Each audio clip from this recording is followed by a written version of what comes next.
थर जो मोहब्बती माण्हू मामंद रमज़ान जूणे जो सुवारी सिंध केतिरियूं अहिड़ियूं अज़ीम हस्तियूं पैदा कयूं आहिनि जन पंहिंजी समूरी ज़िंदगी ॿियनि काण जीअण जे फ़लसफ़े ते गुज़ारे छॾी।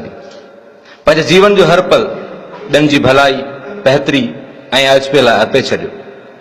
सिंध जी भलारी भूमि जो ही ख़ितो जंहिंखे थर जे नाले सां सुञातो वञे थो, इहो बि अहिड़नि अज़ीम इंसाननि सां भरियो पियो आहे। हुबुल वतनी जे किरदार मारवी, रूपलो कोहली, मिस्किन जहान खान कोसो, सचल जंजी, माई भाॻीअ, मुराद फ़कीर, सादिक फ़कीर समेत अणगणिया अहिड़ा किरदार आहिनि जिन वतन जे लाइ पंहिंजे अखियुनि खे विञाए हिन देश जो ॻाट हमेशह ऊचो कयो आहे। साईं मोहम्मद रमज़ान जूणे जो बि उन थर जी वारियासी वारी जे ख़मेर मां जुड़ियल हिकु किरदार आहे जंहिं पंहिंजे बालप खां वठी करे वार चांदी करण ताईं हर वक़्तु हर पल हिन देश ऐं देशवासियुनि जे लाइ लुछियो ऐं लोचियो आहे। मोहम्मद रमज़ान जूणे जो जनम 5 नवंबर 1952 ईस्वीअ ते थर जे बहितरीन उस्ताद मोहम्मद उमर जुणेजो जे घर ॻोठ ॻाह ख़र्च तालको डीपलो में थियो। 4 भेणुनि ऐं 2 भाइरनि में ही 2 नंबर ॿार जॾहिं समझ भरियो थियो त खेसि हथ में तालीम जहिड़ी लाट रोशन करण लाइ काथ पटी ॾिनी वई। साईं मोहम्मद रमज़ान प्राइमरी खां यूनिवर्सिटी ताईं तालीम जी उञ उजाइण लाइ जेके कशाला करिया, जेकर उन ते हिकु नज़र विझिजे त ईअं महसूसु थींदो ॼण आलमी सियाह इब्न बतूता समूरी ज़िंदगी जो सफ़र कयो हुजे। हिन ॿार जो घराणो तोणे जो तालीम सां वॻियल हुयो, पर इल्म जी प्यास उझाइण लाइ हिन शख़्स घाट घाट जो पाणी पंहिंजे अंदर में ओतियो आहे। साईं मोहम्मद रमज़ान जुणेजो साहिबु अलिफ बेत संस वालिद मोहम्मद उमर जुणेजो वटि पढ़ियो। उन ई बाद पहिरियों दर्जो प्राइमरी स्कूल साकरी, ॿियो दर्जो प्राइमरी स्कूल खेतलारी, टियों दर्जो प्राइमरी स्कूल पाबुअर ऐं चोथों ऐं 5हों दर्जो प्राइमरी स्कूल लयाकड़ो मां पास कयईं। दर दर तालीम जी प्यास खणी हलंदड़ हिन नीगर खे अंग्रेजी तालीम हिकु जाइ ते ई हासिल करणु नसीब थी ऐं 1969 ईस्वी में high school diploma matric pass कयईं। उन ई दौरान 1968 ईस्वी में ड्राइंग जा इम्तिहान एलिमेंट्री ऐं इंटर ड्राइंग बि पास कयईं।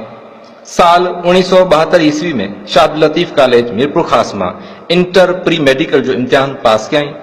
पंहिंजे तालीमी सिलसिले खे जारी रखंदे 1976 ईस्वी में सिंध यूनिवर्सिटी मां BA ऐं 1988 में MA साॻी यूनिवर्सिटी मां पास कयईं। पंहिंजे प्रोफेशनल तालीम में B.Ed 1990 में अलामा इक़बाल ओपन यूनिवर्सिटी में फर्स्ट क्लास फर्स्ट पोजीशन मिठी रीजन में कयईं। ईअं M.Ed 1998 में ऐं डिप्लोमा उन एजुकेशन में बि कयईं। उन खां अलावा केतिरा ई सर्टिफिकेट कोर्स ऐं तरबियती वर्कशॉप जेके वक़्तन ब वक़्तन अटेंड कंदो रहियो। इहो सिलसिलो अॼु ताईं जारी आहे। इहो सभु कुझु तालीम जी उञ जे करे थी रहियो जो पाण हर वक़्तु सिखण जे अमल सां रहियो। तॾहिं अहिड़नि ई अमुल माण्हुनि जे लाइ शाह साहिब हीअं चयो आहे, कामां पचां पजरां लुछां ऐं लोचां तन में तौंस पिरीअ जी पियां न ढापां जे समुंड मोह कयां त सुरकियाई हेकिड़ो।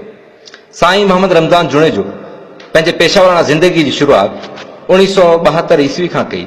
खेसि पहिरियों भेरो जंग जे मुतासिरनि जी ॿीहर बहाली लाइ मुख्तियाका रिहेबिलिटेशन मुक़ररु कयो वियो। उन ई बाद 1973-74 ईस्वीअ में हिकु यूनियन काउंसिल जो सेक्रेटरी बि रहियो। 2 अप्रैल 1975 में तालीम खाते में जूनियर स्कूल टीचर तौरु कमु करणु शुरू कयईं, जंहिं उहिदे ते घणो वक़्तु रहियो। 1 अप्रैल 1992 ते साईं जो प्रमोशन हाई स्कूल टीचर तौरु थियो। 1996 ईस्वी में पाण प्राइमरी एजुकेशन में सुपरवाइज़र बि रहियो, जितां 1998 ईस्वी में डिप्टी DEO जी पोस्ट ते ऑर्डर थियो। 14 अगस्त 2001 ते TMO डिप्लो जो ऑर्डर थियो, पर जल्द पाण ADO डिप्लो थी विया, जंहिं उहिदे ते 2004 ताईं फाइज़ रहिया। अगस्त 2004 खां 2008 ईस्वी ताईं डायरेक्टर अलामा इक़बाल ओपन यूनिवर्सिटी जे उहिदे ते रहिया। 2010 ईस्वी खां कोऑर्डिनेटर प्राइवेट स्कूल थरपाकर तौरु ख़िदमतूं सरअंजाम जेके अॼु ॾींहं ताईं ॾींदा रहिया आहिनि। पंहिंजे तालीमी कैरियर में साईं मोहम्मद रमज़ान जुणेजो निसाबी कमनि सां गॾोगॾु गैर निसाबी सरगर्मियुनि में तमामु घणो बहिरो वठंदा रहिया आहिनि। केतिरनि ई क़ौमी सक़ाफ़ती ॾियारनि ऐं मुल्क जे अज़ीम हस्तियुनि जे ॾियारनि मल्हाइण में अहम किरदारु अदा कंदा रहिया आहिनि। पाण सुठा मुक़रर, तक़रीरबाज़ ऐं सुठा लेखक बि आहिनि।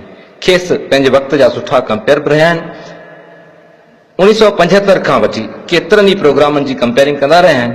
खेसि मुल्क जे 3 वज़ीर आज़मनि, 3 वज़ीर आला ऐं केतिरनि नाज़मनि, वज़ीरनि ऐं आला ऑफिसरनि जे प्रोग्रामनि जी कंपेयरिंग करण जो एज़ाज़ पिणु हासिल रहियो आहे। साईं मोहम्मद रमज़ान जुणेजो साहिब पंहिंजे बालकपण खां समाजी कमनि में बहिरो वठंदा रहिया आहिनि। हमेशा हिकु रज़ाकार तौरु जिते बि मौक़ो मिलियो या ज़रूरत महसूसु कयूं त पंहिंजे हर मुमकिन कोशिश करे उन सरगर्मी में हिसो वठंदा रहिया आहिनि। 1996 जे सामूंडी तूफ़ान थर जे ॾीपले तालुके खे शदीद मुतासिर कयो। पाण उते जे रहाकनि खे रिलीफ पहुचाइण जो कमु कंदा रहिया। 2001 में जॾहिं कच्छ भुज समेत ज़िलज़िले थर खे मुतासिर कयो त साईं मोहम्मद रमज़ान जुणेजो साहेली पट्टी जे उन्हनि ॻोठनि ताईं रसाई हासिल कई जेके ॻोठ ज़मीन दोज़ थी चुका हुआ। ख़ासि करे टोभो ऐं तराई ॻोठनि जे रहाकनि खे इमदाद पहुचाए ज़ख़्मियुनि खे अस्पतालनि ताईं पहुचाइण जो कमु बि कयो। क्रिश्चन इंजीनियरिंग डेवलपमेंट सां गॾिजी ॾीपले तालुके जे ज़ेर ज़मीन पाणी जी सर्वे में बि कमु कयई। उनखां अलावा रेड क्रॉस जे टीमनि सां मिली करे ॾुकार सटल इलाइक़नि जी माण्हुनि जी मदद राम सिंह सोढो साहिब सां गॾु कयई। साईं मोहम्मद रमज़ान केतिरनि ई तंज़ीमुनि जे बोर्ड जो मेंबर बि रहियो आहे। उन्ही हिरदो, DDAT ऐं ॿांबेली शामिल आहिनि। उन्हनि में हिरदो जो वाइस प्रेसिडेंट ऐं DDAT ऐं ॿांबेली जे एग्ज़ीक्यूटिव बॉडी जो मेंबर पिणु रहियो आहे। ह्यूमन राइट्स सां पिणु साईं जन वाॻियल रहियो आहे। साईं पंहिंजे तालीमी सफ़र दौरान सियासत सां बि वाॻियल रहियो। वन यूनिट ख़िलाफ़ हलंदड़ तहरीक में भरपूर हिसो वरिताई ऐं सनाफ SNSF जो ऑर्गेनाइज़र थियो। एंटी वन यूनिट तहरीक थरपारकर जो सदर रहियो ऐं गिरफ़्तार थियो ऐं जेल बि भोॻियई। उन ई दौरान सिंध जे नामियारे वकील यूसुफ लिगारी खेसि साथ ॾिनो ऐं पाण उन तहरीक में सरगर्मी सां हिसो वरितो। साईं खे हिकु हॾॾोखी ऐं बहितरीन इंसान बणाइण में सुठनि उस्तादनि ऐं दोस्तनि जो साथ रहियो। जेकर उन्हनि जो ज़िक्र न कंदासीं त शख़्सियत जो खाको नामुकमल रहंदो।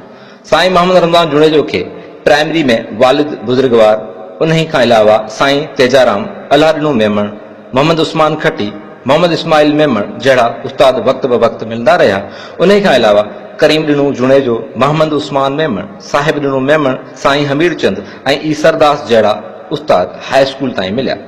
कॉलेज में प्रोफेसर शकील, प्रोफेसर बदरुद्दीन, नूर अहमद बलोच, प्रोफेसर अजीज़ खान अचकज़ई, प्रोफेसर खुर्शीद वग़ैरह वग़ैरह शामिल आहिनि। यूनिवर्सिटी में DK टीकमाणी, मियां नबी बख्श लिगारी, निसार नूरानी, चौधरी असलम ऐं शेख अयाज़ जंहिं घणो हमथायो। पढ़ाई दौरान शागिर्द सियासत में जाम साकी, सोहेल सांगी, अख्तर बलोच, नज़ीर अब्बासी, माठीणो ओठो, सरफराज मेमण, हुसैन शाह, अयूब लिगारी, अज़ीज़ मेहरानवी ऐं सागर खासकेली शामिल आहिनि। साईं मोहम्मद रमज़ान जुणेजो उन ई ॻोठ सां तालुक़ रखे थो जिते थर जी पहिरीं प्राइवेट स्कूल खुली जेका वालिद बुज़ुर्गवार मोहम्मद उमर जुणेजो खोली ऐं इहा विरहाङे बाद गवर्नमेंट स्कूल में तब्दील थी वई। उन ई करे साईं जे ख़मीर ऐं तालीम सजायल आहे। उन ई करे पाण अॼु बि उन ई शोबे सां वाॻियल रहिया आहिनि। इल्म जी मशल रोशन करे रहिया आहिनि। घणी खेसि जजी ॼमार ॾे। शाह साहब शायदि अहिड़नि ई माण्हुनि जे लाइ फरमायो आहे, मोहबत पाए मन में रंडा रोड़िया जन, तन जो सराफन अणतोरियो ई अघायो।